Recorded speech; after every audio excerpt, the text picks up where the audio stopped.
जो तुम्हारी बहू हम सब से छुपाने की नाकाम कोशिश कर रही है। खैर सी उम्मीद से है, पोता देने वाली है इस खानदान को। प्लीज आप मेरी मुश्किल हल कर दें। मैं तुम्हारी कोई मदद नहीं कर सकती। क्यों? इस हवेली के सारे फैसले सिर्फ और सिर्फ लाली माँ के हाथ में है। और तुम्हारी माँ आमना मेरी बीवी है। सुल्तान असफंदियार, आप वाकिफ हैं इस नाम से?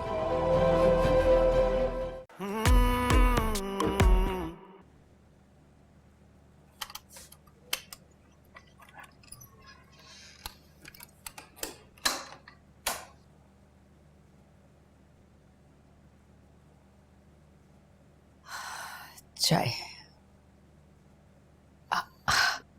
आज जरा मैंने चीनी ज्यादा डाली थी, क्योंकि मैं जानती हूँ तुम कड़वे सवाल करने वाले हो। पूछो, क्या पूछना चाहते हो?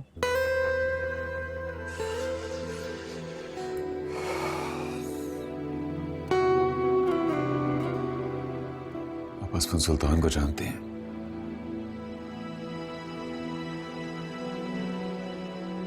हाँ, जानती।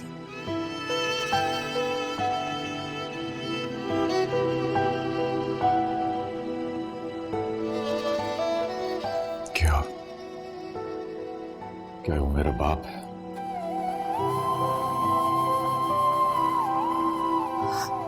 हाँ है।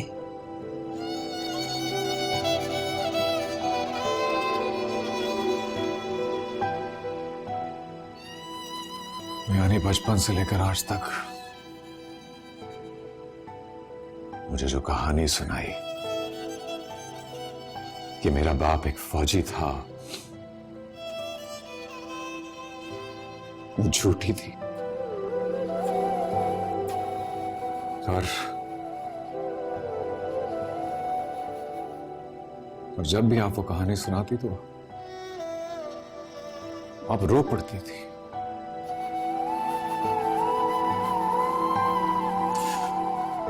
आपकी आंखों में आंसू आ जाते थे।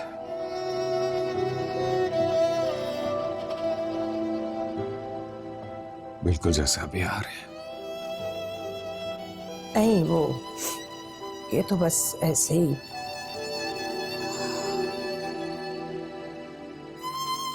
सौ बातों की एक ही बात है।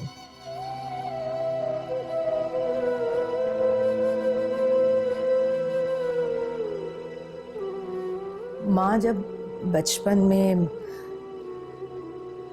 अपने बच्चों को कहानियां सुनाती है, उसमें जरूर कोई मसलहत होती है, कोई हिकमत होती है। कभी बाप ना तो मसलहत होता है ना हिकमत होता है, वो एक जीती जागती हकीकत होती है।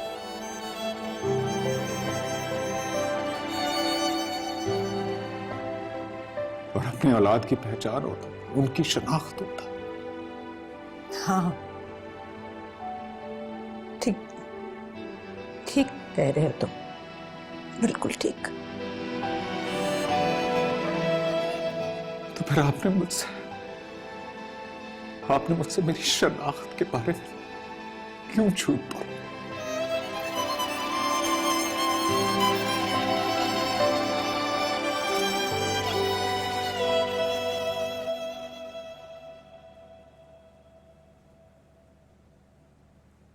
आखिर मैंने किया क्या है? तुमने किया क्या है ये तो तुम्हें ही बताना पड़ेगा। अच्छा चलो, मैं ही बता देती हूँ। ये तो तुम जानती हो कि रिश्वत लेने वाला और देने वाला दोनों पर खुदा की लानत। वो जो डॉक्टर नहीं है ना, जिसको तुमने सोने का 1 कड़ा दिया, उसको मैंने 2 दे दिए तो उसने फौरन वो राज उगल दिया जो तुम हम सब से छुपा रही थी।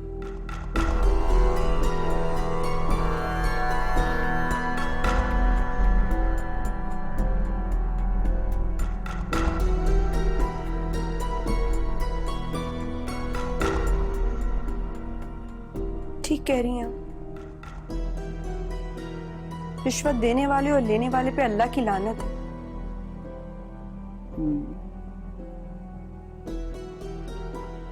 लाली माँ, आपने तो फिर डबल रिश्वत दी है ना?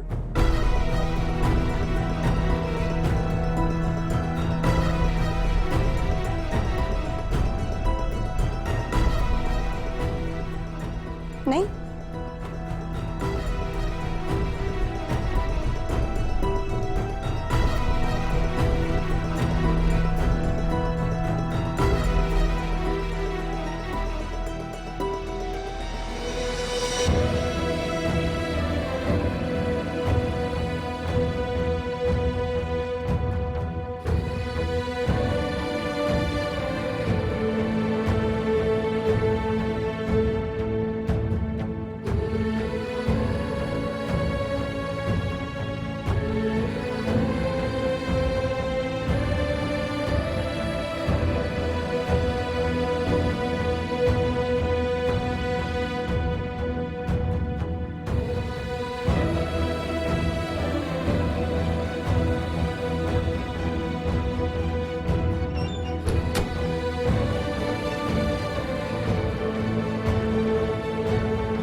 बेटा कैसे परेशान ना हो।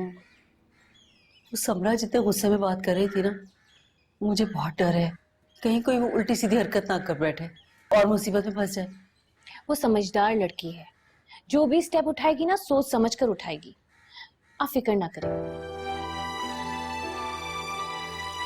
कैसे फिक्र ना करो बेटा, फहद के घर वाले उसे इतनी आसानी से निकलने नहीं देंगे। अब जानबूझकर खुद को टेंशन दे रही है और कुछ नहीं। अरे उसका फोन भी तो ऑन है, आप उसे कॉल कर लें, बस तसल्ली हो जाएगी, बात कर लें उससे।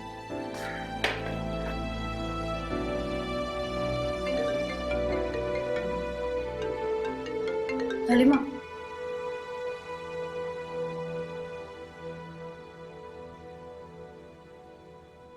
हेलो हेलो समरा, कहाँ हो तुम? निकली वहां से? कब पहुंचोगी? समरा को जहां पहुंचना था वो पहुंच चुकी समधन जी।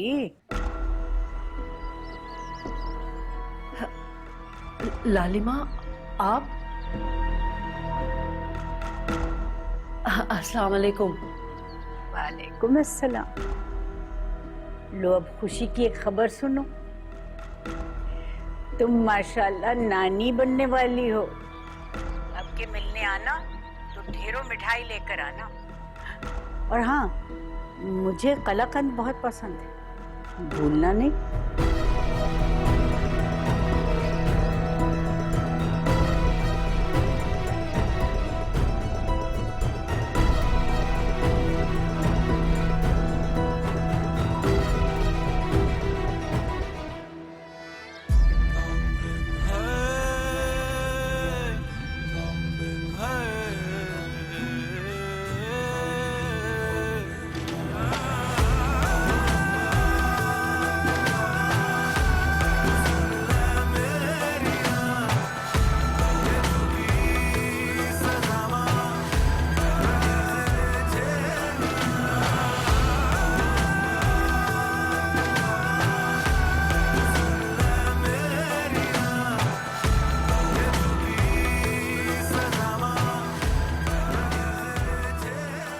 मैं समझता रहा कि शायद किसी को धोखा हुआ है, कोई गलती से मुझे अपना बेटा समझ बैठा है, कोई गलतफहमी हुई होगी उनको। और मैंने सोचा था मैं यहां आकर आपसे जब सवाल करूंगा तो आप कसकर मुझे एक थप्पड़ मारेंगी कि क्यों अपने शहीद बाप की मट्टी को पलीत करते हो। और फिर गुस्से में मुझ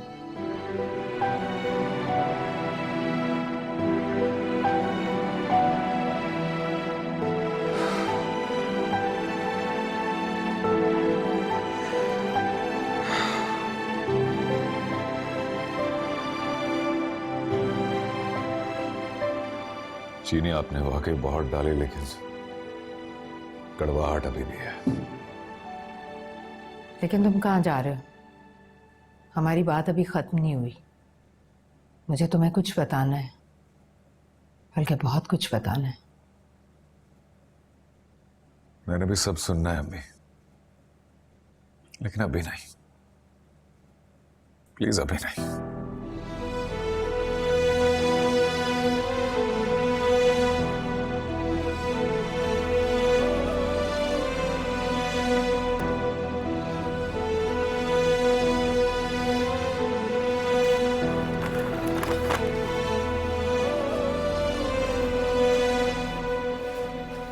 अस्सलाम वालेकुम।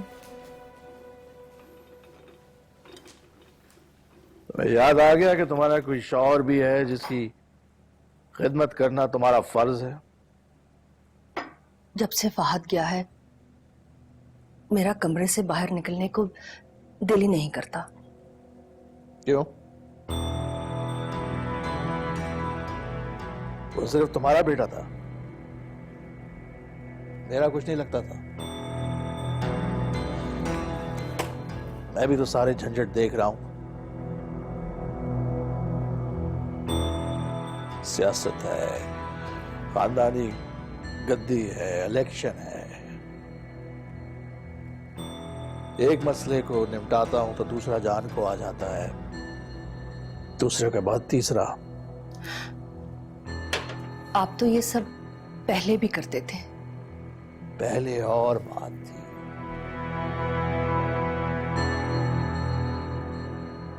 मुझे लगता था मेरे पीछे फहद सुल्तान आ रहा है।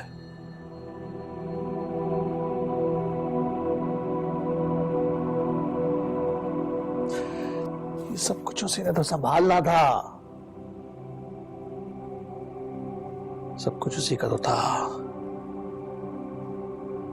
वो इस खानदान का इकलौता वारिस था।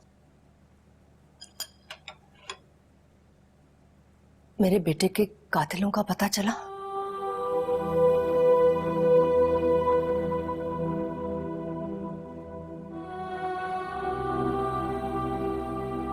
सवालों से जिंदगी उलझती है।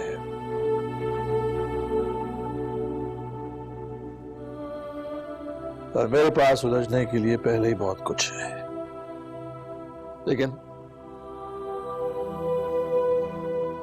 खुदा उन जालिमों से हिसाब लेगा।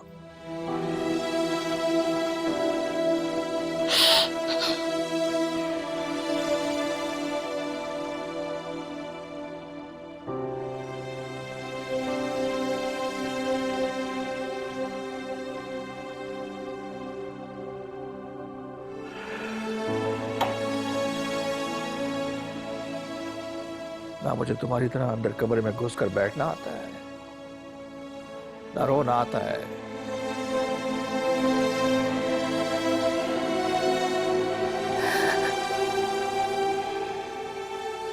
इसलिए मैं यहां बैठा हूं।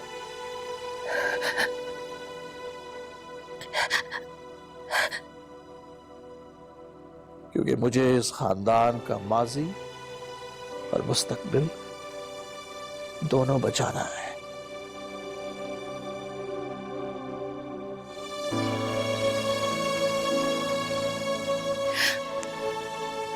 मुझे आपसे जरूरी बात करनी है।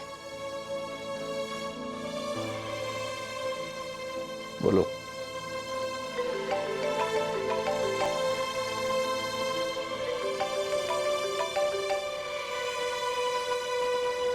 हाँ, क्या खबर?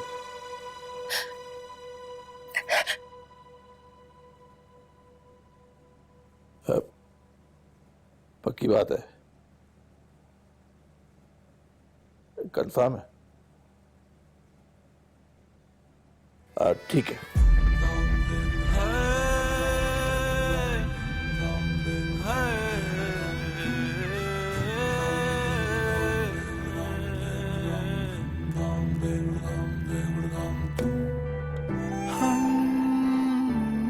हमसे मत पूछो क्या हाल दिल था, क्या हाल दिल है। जीत के आए हार ये मन की, तुमको पता था हमको पता है। रस्मों के घेरे है जुल्मी बड़े, जुल्म कई हजार है। तो रब्बा पुकारा, तू सुन ले मेरिया, ये टूटी सज़ावा मैं कैसे झेलिया। इसका मतलब है आप भी कैदी हैं मेरी तरह। सुल्तान असफंदियार की बीवी होने के बावजूद भी बेबस।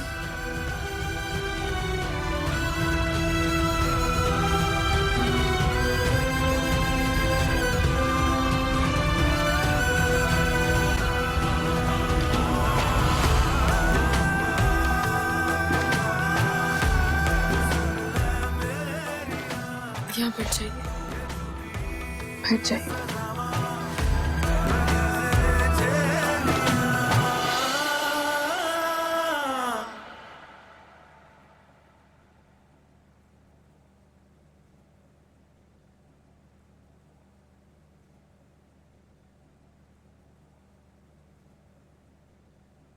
बेबी जी, आपके पाँव दबा दो।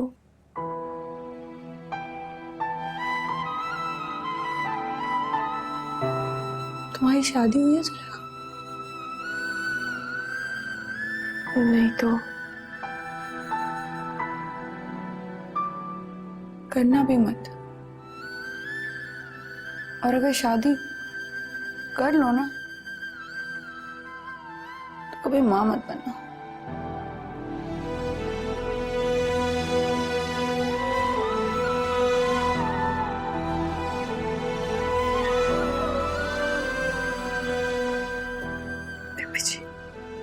रो मत।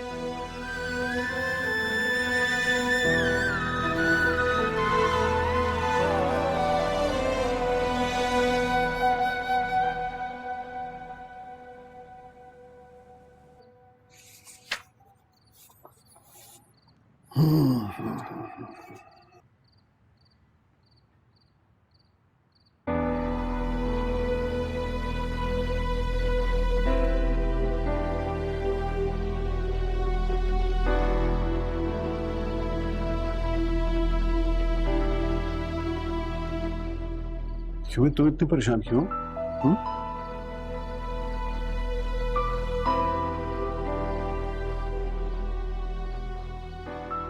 मैं तुमसे कुछ पूछ रहा हूँ, क्या हुआ? रजब, वो समरा माँ बनने वाली है। क्या? हाँ, माय गॉड। हमारी बेटी माँ बनने वाली। इन हालात में वो लोग तो हम उसे बिल्कुल नहीं आने देंगे, बिल्कुल भी नहीं। क्या होगा?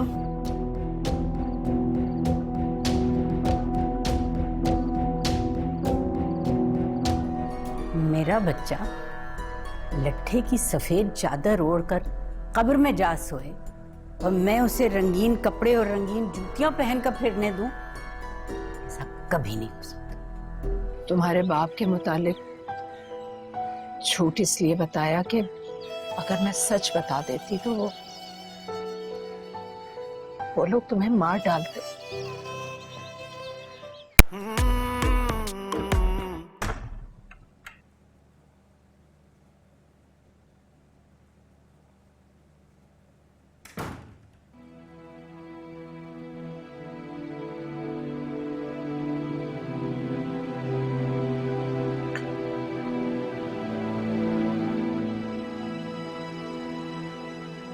मुझे पता था तुमने खाना नहीं खाया होगा। उठो, थोड़ा सा तो खा लो। समरा, मैं तुमसे बात कर रही हूं, चलो उठ जाओ। समरा, मैं जानती हूं तुम जाग रही हो, उठ जाओ। चलो शाबाश, थोड़ा सा दूध पी लो, मैं खुद तुम्हारे लिए गर्म करके लेके आई हूं। समरा,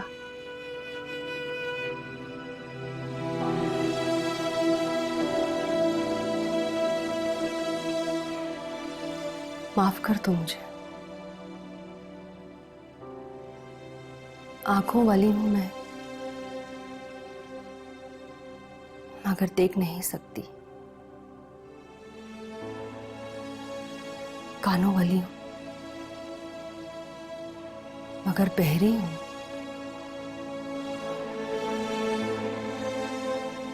बोल सकती हूं मैं मगर गूंगी हूं मैं।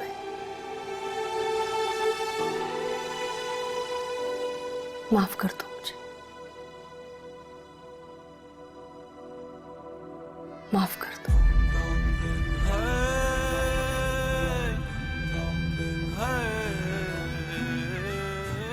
माफ कर दो मुझे।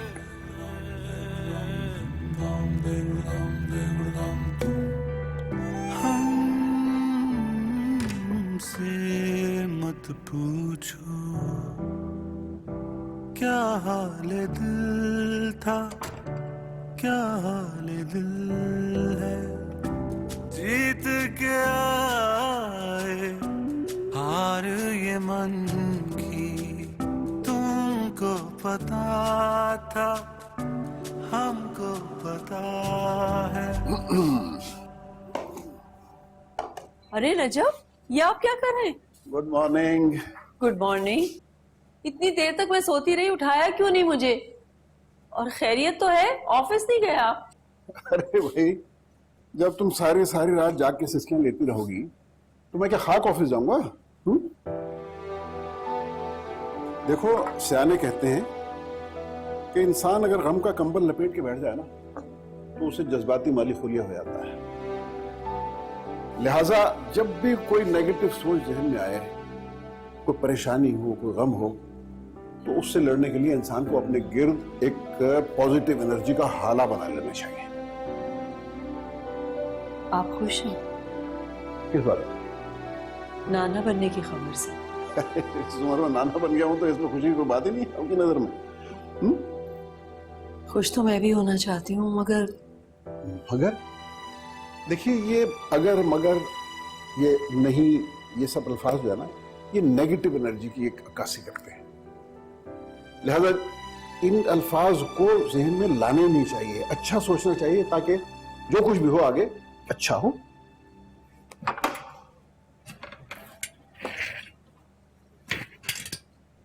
बीबी सरकार, नाश्ता। मुजाहिदा से बीबी सरकार मत कह रहे।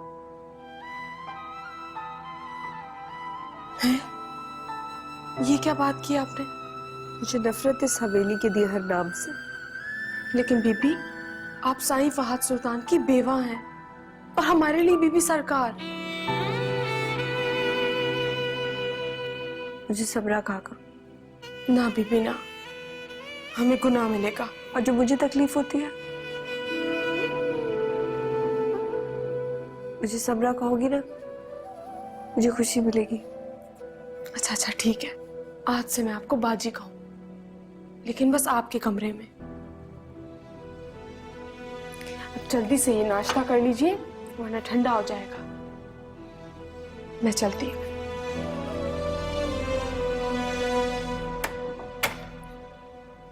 हमें जाना चाहिए ना उसके पास? हाँ, जरूर जाना चाहिए, लेकिन हमें नहीं, सिर्फ मुझे।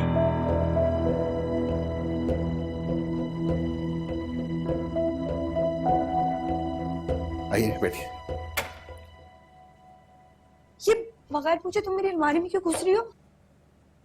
क्योंकि बीवी मैं आपसे पूछूंगी तो आपने ठग से मना कर देना। मैं तुम्हें अभी भी मना कर सकती हूँ, निकलो यहाँ से। ना करें छोटी बीबी, हम तो आपके अकीदतमंदों में से हैं, हमसे ऐसे रूखे पी के लहजे में बात ना करें। लेकिन मेरे कपड़े क्यों निकाल रही हो तुम? लालिमा का हुक्म है। लालिमा का? हाँ जी, लालिमा ने कहा है अपनी दर्जन से कि आपके लिए सफेद लट्ठे के जोड़े बना दे। लेकिन क्यों? हाँ समरा बीबी, ये बात आप मुझसे पूछ रही हैं? रंग बिरंगी पोशाकें सिर्फ सुहागनों पे जचती हैं और आप तो फहद साईं की बेवा हैं। हटो यहाँ से, हटो, मेरी अलमारी में मत घुसो। और तुम और तुम्हारी लालिमा पत्थर के जमाने के हो। पकड़ो। हो भला, ये लो। ये भी आपने खूब कही छोटी बीबी, औरत के लिए तो हर जमाना पत्थर का ही जमाना होता है बीबी, खास तौर पे बेवा के लिए। ज्यादा जबान दराजी करने की जरूरत नहीं है, जो काम करने के लिए आई करो और निकलो यहाँ से। हाँ तो मैं भी जा ही रही हूँ, मैं भी कोई अलिफ लैला नहीं सुना रही हूँ।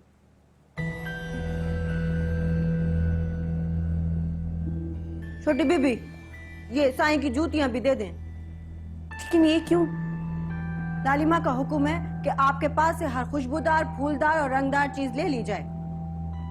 फहद की कोई एक निशानी तो रहने दो मेरे पास तुम लोग। छोटी बीबी, फहद साईं की तो सबसे बेशकीमत निशानी आपके पास है।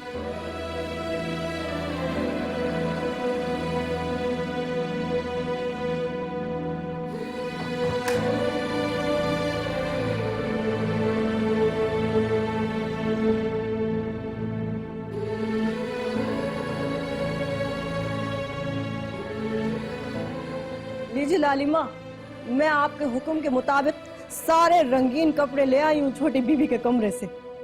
शाबाश, रख देने यहाँ पर। जी लालिमा। और खबरदार जो किसी जोड़े पर अपनी नियत खराब की तो। कसम गोरख पीर की लालिमा, मैं तो जो कुछ आप देती है ना वो खुशी खुशी कबूल कर लेती हूँ। झूठी कहीं की।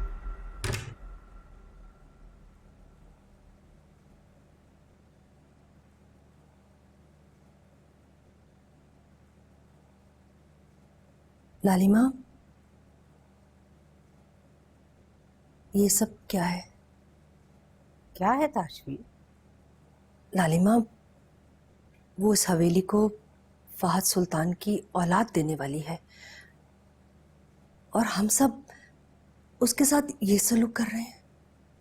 तो उसने हवेली से भागने की कोशिश क्यों की? मैं उसे बताना चाहती हूँ कि ये हवेली उसका मैका नहीं, जहां उसका जी चाहे जब जी चाहे वो चल निकले। तो इसका मतलब है हम उसको ये एहसास दिलाना चाहते हैं कि वो हवेली में नहीं, एक कैद खाने में रह रही है।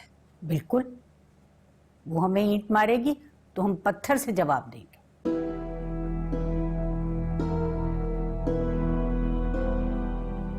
कुछ रह तो नहीं गया?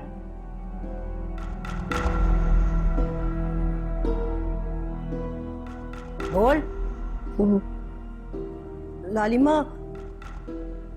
छोटी बीबी ने ना फहद साई की जूतियां नहीं दी।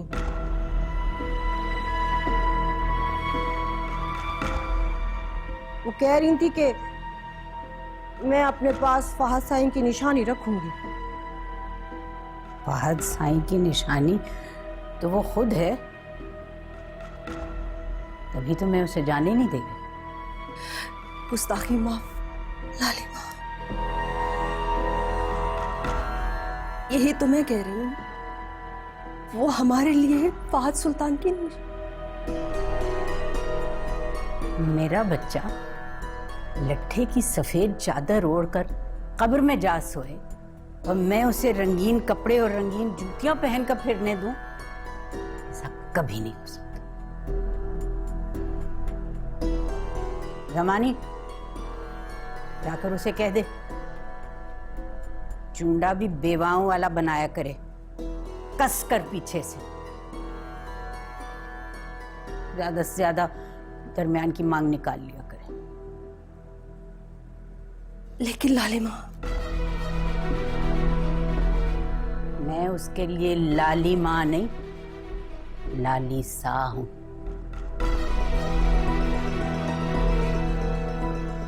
और लाली सा के फैसलों पर कोई तनकीद करे, ये मुझे बिल्कुल पसंद नहीं।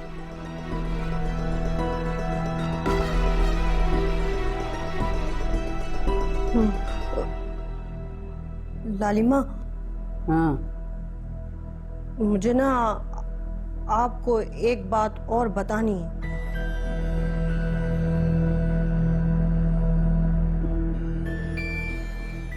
अभी ना बताना। लाली सा के फैसलों पर एतराज करने वालों ने मेरे कानों में जहर के फुए रख दिए।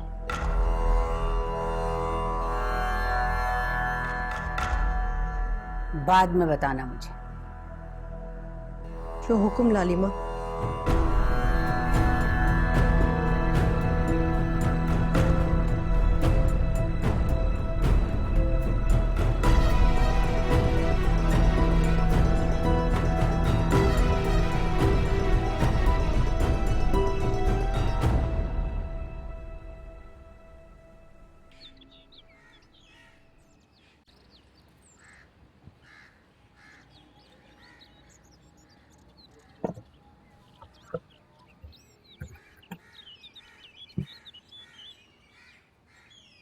खाना खा लो। भूख नहीं है मुझे।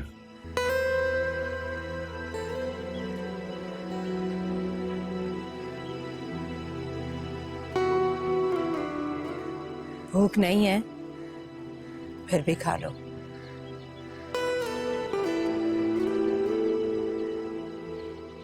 क्यों? हम माओ के दिल बड़े नाजुक होते हैं सारंग बेटा। इस किस्म की गैर एलानिया भूख हड़ताल से डराना तुम जैसे अच्छे बेटों को जेब नहीं देता।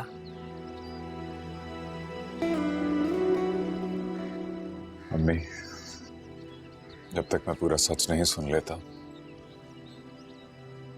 कोई निवाला हलक से नहीं उतरेगा मेरे।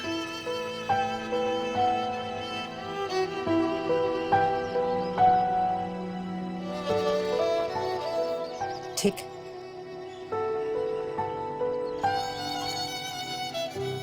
मैं सच बताने को तैयार हूं। तुम बताओ, सुनने को तैयार हो?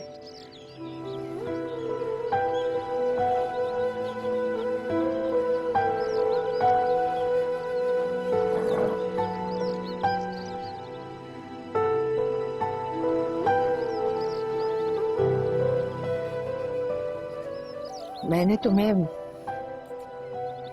तुम्हारे बाप के मुतालिक झूठ इसलिए बताया कि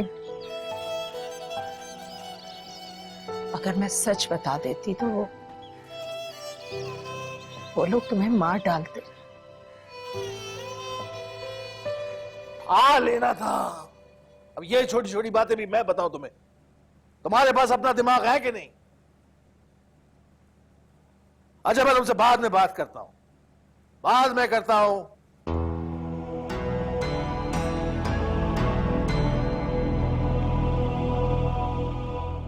तुम चुप चुप कर मेरी बातें सुन रही थी क्या? नहीं तो वो मैं तो क्या? मैं आपसे एक जरूरी बात करने आई थी, लेकिन तो करो। वहां खड़े होकर मेरी परेशानियों के मजे क्यों ले रही हो? आप परेशान हैं क्या? नहीं, मैं बहुत खुश हूं। शक्ल से क्या लग रहा है?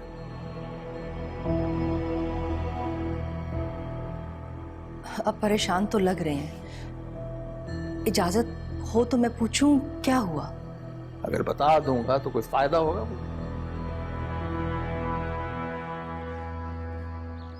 कौन मारता मुझे? सुल्तान के खानदान वाले। कि मुझे क्यों मारते? आप तो बीवी थी उनकी और मैं उनकी औलाद था, फिर मुझे क्यों मारते?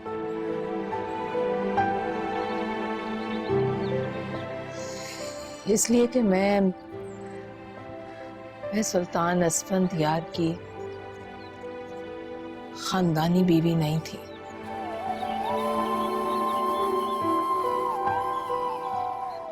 हालांकि सुल्तान ने बाकायदा मेरे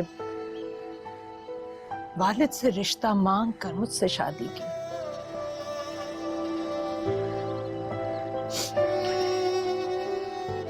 चंद गवाहों की मौजूदगी में हमारा निकाह हुआ और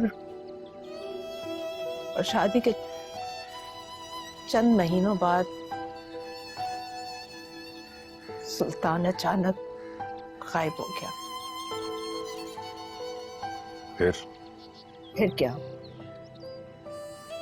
बड़ी मुश्किल से खोज लगाकर मैं सुल्तान के आबाई इलाके में पहुंची, मगर मुझे धुतकार दिया गया।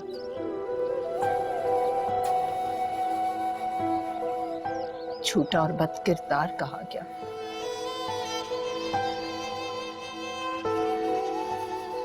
ये भी कहा गया कि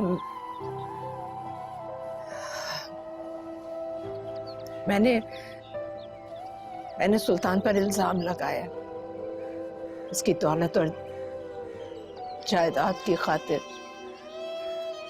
इसकी बीवी होने का ड्रामा रचाया।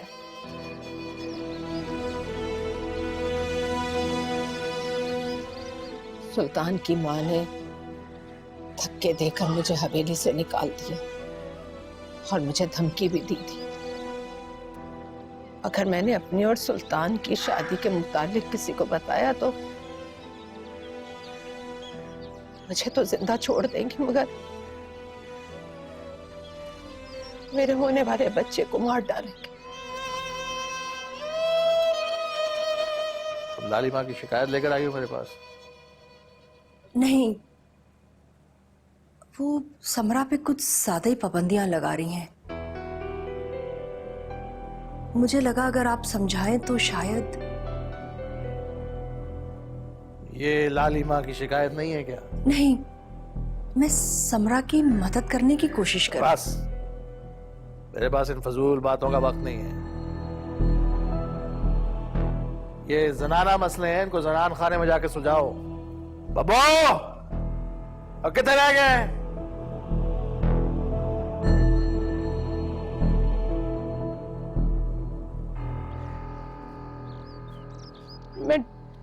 मैं डर गई थी सारंग, बहुत डर गई थी, क्योंकि मैं तुम्हें खोना नहीं चाहती थी बेटा।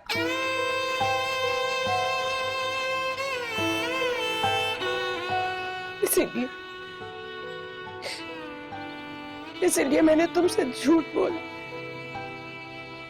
हालांकि इस झूठ में तुम्हारी भलाई थी, फिर भी झूठ बोला।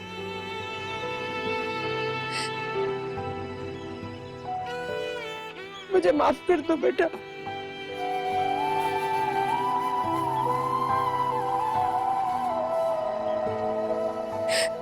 मैंने तुमसे झूठ बोला, मुझे माफ कर दो।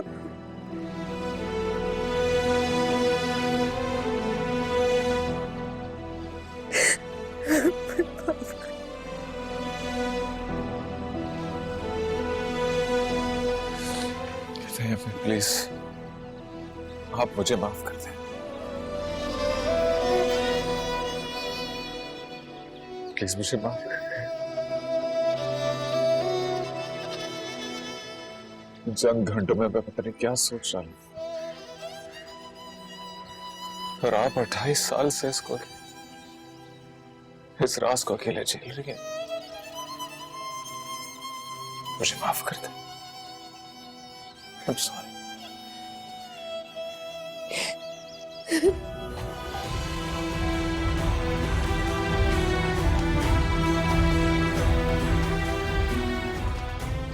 तुम सारंग हो और मैं सुल्तान, तुम्हारा बाप, और तुम्हारी मां आमना। मेरी बीवी।